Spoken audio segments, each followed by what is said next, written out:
de la gauche? Bah écoutez, vous parlez à une femme politique sur une autre femme politique et donc je vais vous dire tout le bien que je pense d'elle, parce que je pense qu'en politique on a tendance à considérer plus facilement les femmes comme des fusibles, comme des cinquièmes roues du carrosse, et j'entends là depuis quelques jours la petite musique de ah mais on la connaît pas vraiment. Excusez-moi, Jean Castex, quand il a été nommé Premier ministre, personne ne le connaissait, hein. D'ailleurs quand il a rendu son mandat de Premier ministre non plus, donc voilà, faut se détendre là-dessus. Lucie Castet, elle est... Vous êtes dur quand même. Bah non mais c'est vrai, parce que je trouve qu'on est plus dur quand c'est des femmes, et donc on dit ah bah elle on la connaît pas, mais voilà. Le Front populaire, il est populaire. Ça nous donne une force immense. Ça nous oblige. Et vous voyez bien que là, la prochaine étape, c'est qu'on va nous dire que c'est pas possible qu'on soit nommé, que Lucie Castet devienne vraiment première ministre. Et en fait, voilà, moi je pense qu'Emmanuel Macron, il est le maître de ses horloges. C'est quelque chose qu'il aime bien dire. Mais nous, on est maître des nôtres. Et je constate que le fait qu'on ait trouvé ce nom de première ministre juste avant son allocution et qu'on lui lance comme ça à 19h, il était dans les cordes. C'est les Jeux Olympiques, donc on va faire les métaphores sportives. Emmanuel Macron, il est dans les cordes. Et lui, il est dans les cordes et nous, on en a encore sous la pédale. Voilà, c'est ça qu'il faut retenir. De la gauche. Bah écoutez, vous parlez à une femme politique sur une autre femme politique et donc je vais vous dire tout le bien que je pense d'elle, parce que je pense qu'en politique on a tendance à considérer plus facilement les femmes comme des fusibles, comme des cinquièmes roues du carrosse, et j'entends là depuis quelques jours la petite musique de ah mais on la connaît pas vraiment. Excusez-moi, Jean Castex, quand il a été nommé Premier ministre, personne ne le connaissait, hein. D'ailleurs quand il a rendu son mandat de Premier ministre non plus, donc voilà, faut se détendre là-dessus. Lucie Castet, elle est... Vous êtes dur quand même. Bah non mais c'est vrai, parce que je trouve qu'on est plus dur quand c'est des femmes, et donc on dit ah bah elle on la connaît pas, mais voilà. Vraiment, Jean Castex, personne ne le connaissait. Et elle n'est pas encore connue parce qu'elle est depuis 24 heures candidate. Je dis juste que ça a été fait dans l'urgence. Ça pourrait paraître comme un coup politique pour mettre Macron dos au mur plutôt que comme un véritable choix de nouvelle chef de la gauche. Je peux vous dire, pour avoir examiné énormément de noms avec mes collègues chefs de parti du Nouveau Front populaire, que le fait qu'elle ait réussi à faire consensus entre les 4 forces politiques, et c'était la seule de tous les noms à faire ce consensus, est quelque chose d'assez extraordinaire. Vous faisiez partie des négociations ?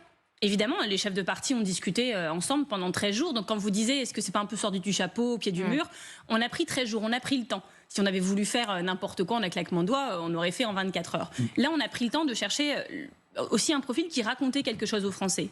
Lucie Castet, outre que c'est une haute fonctionnaire, qu'elle connaît très bien l'appareil d'État, elle est figure de proue du collectif Nos Services Publics. Je ne sais pas si vous imaginez quel message ça envoie à tous les fonctionnaires de ce pays qui sont méprisés depuis des années, mais aussi à toutes celles et ceux qui utilisent les services publics, qui en dépendent, parce que c'est le bien commun de toutes celles et ceux qui parfois n'ont pas d'autres moyens. Il y a des gens qui peuvent aller se soigner dans le privé, aller à l'école dans le privé, qui n'ont pas besoin de la poste parce qu'ils ont des coursiers, et puis il y a tout le reste des Français qui s'appuient sur ces services publics, et selon où ils habitent sur le territoire, qui parfois n'en ont plus assez, c'est trop loin, c'est pas assez accessible, et donc je trouve que c'est un excellent signal de montrer que nous sommes au diapason des priorités des Français où qu'ils habitent. Marine Tondelier, c'est très bien, ce programme-là. Alors, le programme du Nouveau Front populaire, c'est le programme du Nouveau Front populaire. On l'a rédigé en 4 jours et 4 nuits, vous l'avez compris, on l'a chiffré, c'est celui que l'on a mandat pour appliquer. Il a raison de le rappeler, Jean-Luc Mélenchon. Parce que, je vais vous dire, quand on commence à poser ses fesses sur le toboggan du renoncement, ça glisse très vite. Et donc, si on commence déjà, nous, à dire « oui, alors on fera pas tout, on verra, oulala, ça va prendre du temps, on n'est pas sûr », c'est sûr que ça marche pas. La base et le mandat qu'on a, c'est d'appliquer ce programme. Est-ce que tout va marcher ? Est-ce que tout va passer à l'Assemblée nationale? Est-ce qu'on trouvera toujours des solutions? Je ne le sais pas. Vous allez commencer par quoi? Des propositions de loi très consensuelles, par exemple l'abrogation de la réforme des retraites? Vous le verrez, vous avez compris que l'abrogation de la réforme des retraites, c'était dans les premières priorités. Oui, bien sûr. Parce que vous savez que vous pourrez voter avec le Rassemblement national? Et que les députés du Nouveau Front populaire ont déjà déposé cette proposition de loi. Elle est prête à être inscrite à l'ordre du jour. Après, la question du Rassemblement national, elle est intéressante, parce qu'on nous dit comment vous allez faire avec eux. Mais c'est eux comment ils vont faire avec nous. On va proposer des mesures répondant à l'urgence sociale des Français. Chacun décidera, en conscience, de les voter ou pas. Pas parce qu'on aura fait des marchandages, mais parce que ces mesures sont justes. Et que celles et ceux qui décideront de s'opposer à des mesures justes, en prendront la responsabilité devant les Français. C'est pour ça que moi je pense que l'Assemblée nationale va devenir un lieu hyper important, que les gens vont suivre beaucoup plus qu'avant. Parce que les Français, ils vont voir, eux ils disaient qu'ils étaient contre... Le Rassemblement national, je n'ai jamais compris, pendant toute la campagne législative, comment ils allaient faire sur les retraites.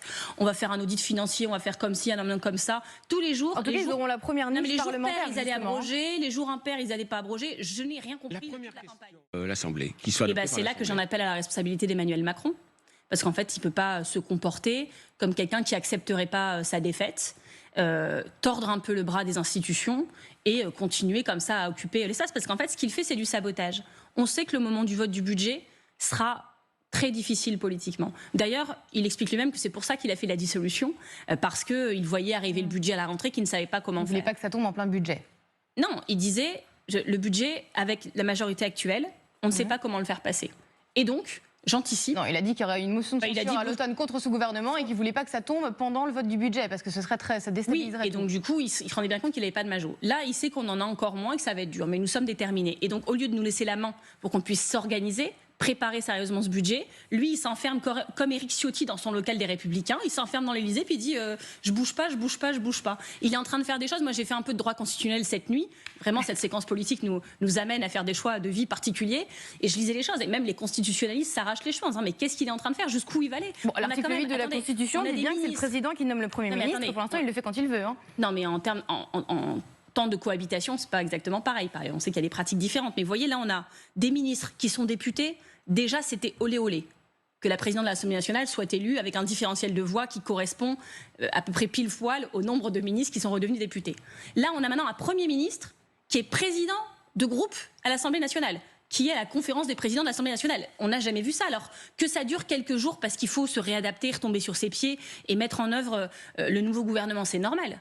Que le président de la République invente maintenant un truc de trêve olympique, comme s'il hissait le drapeau blanc en disant écoutez, je suis dans les corps. Vous n'êtes pas pour la trêve olympique ? Non mais attendez, qu'est-ce que c'est que cette histoire? C'est pas dans la Constitution ça non plus. Alors après ça va être la trêve paralympique, après ça va être la trêve pour la rentrée. Il n'y a pas de trêve. Déjà la trêve c'est dans les situations de guerre. Donc je vois pas de quoi il parle, il s'invente des règles du jeu. Ensuite il nous explique comme s'il hissait le drapeau blanc de au secours, trêve, j'en peux plus, laissez-moi tranquille 15 jours. Mais vous appelez à des mouvements sociaux pendant cette période? Non, mais il a qu'à nommer Lucie Castet.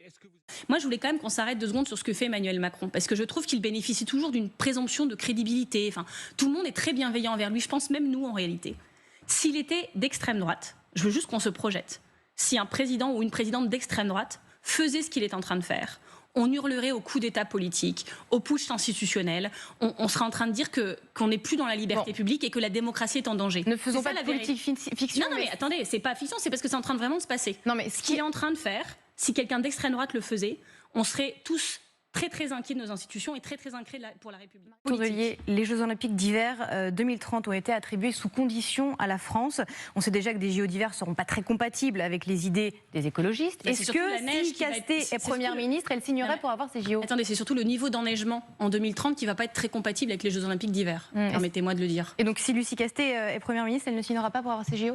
C'est elle qui répondra, je ne vais pas commencer à me faire sa porte-parole, mais vous connaissez la position des Verts sur le sujet. Nous avons combattu ce projet parce que c'est faux de dire autant que ce soit Albertville parce qu'il y a déjà la piste de bobsleigh, le tremplin olympique.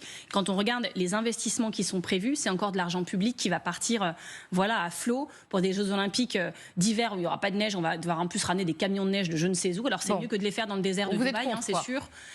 On est sceptique et surtout on pense que ces décisions ne peuvent pas se prendre sans la population. Très bien, merci. À ce stade, c'est le cas. Merci. Ça veut dire un référendum? Oui.